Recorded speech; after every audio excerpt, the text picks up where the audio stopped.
Yeah.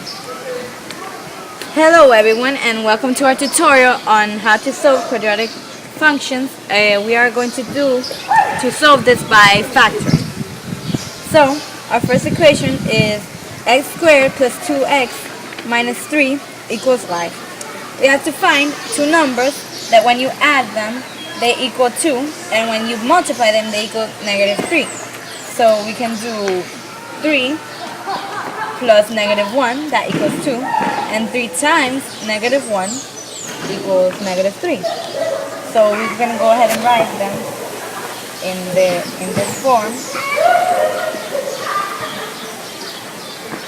And just to be sure that we got the right factors, we can use FOIL to go back to the original equation. So x times x equals x squared, x times negative 1 equals negative 1x, plus 3x and then negative 3. So that is x squared plus 2x minus 3. So yeah, we did it right, so we can go ahead and erase it.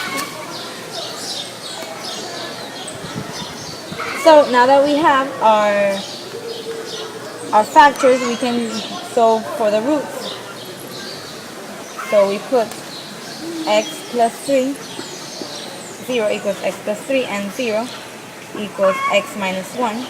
And we substituted the y with a 0 because anything on the x-axis has a y of 0. So we can solve this now.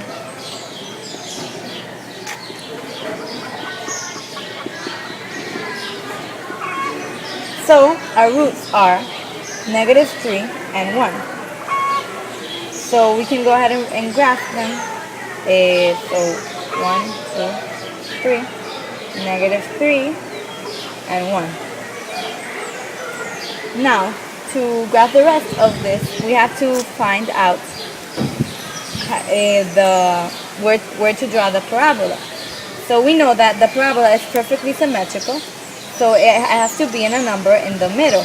And we also know that the median of negative 3 and 1 is negative 1. So we can go and plug negative 1 into our original equation, which would be negative 1 squared plus 2 times negative 1 minus 6. So negative 1 squared is 1 times 2 times negative 1 is negative minus 2, and that equals negative 4. So our negative 4 is our y. That means that our vertex will be on negative 1, negative 4. So we can go negative 1, 1, 2, 3, 4, and that is where our parabola goes. You use the quadratic formula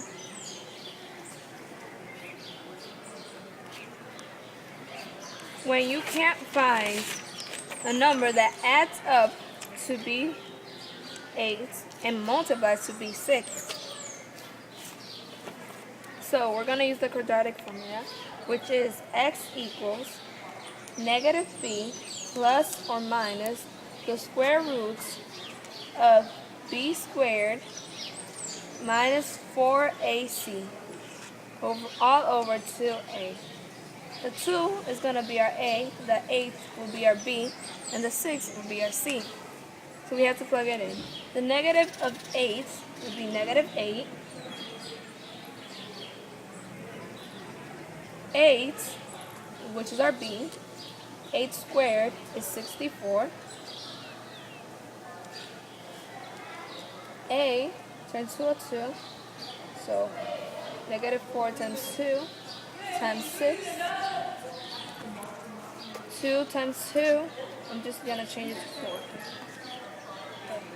So negative 4 times 2 equals 8. 8 times 6, negative 8 times 6 equals negative 48. And when you subtract this up, or you can add them, which is the same thing, will give you 16. The square root of 16 is 4. So now we have to put x equals negative 8 plus 4 over 4, and x equals negative 8 minus 4 all over 4. Negative 8 plus 4 is negative 4. X will become negative 1. Negative 8 minus 4 is negative 12, which all will become negative 3. Now we have to graph. This will be our roots. We're going to graph all.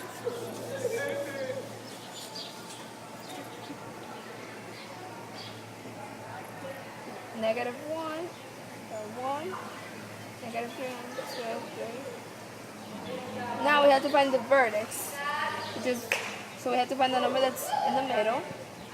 It would be negative 2 right here. And to find the y, we have to plug it into our original, the middle, to our original equation.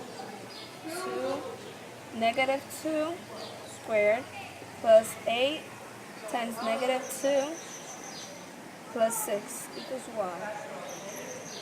Negative 2 squared is 4. 4 times 2 is 8. Plus 8 times negative 2 is negative 16 plus 6 equals y. Negative 16 plus 6 is negative 10. 8 plus negative 10 was negative 2. So that would be our y. So our vertex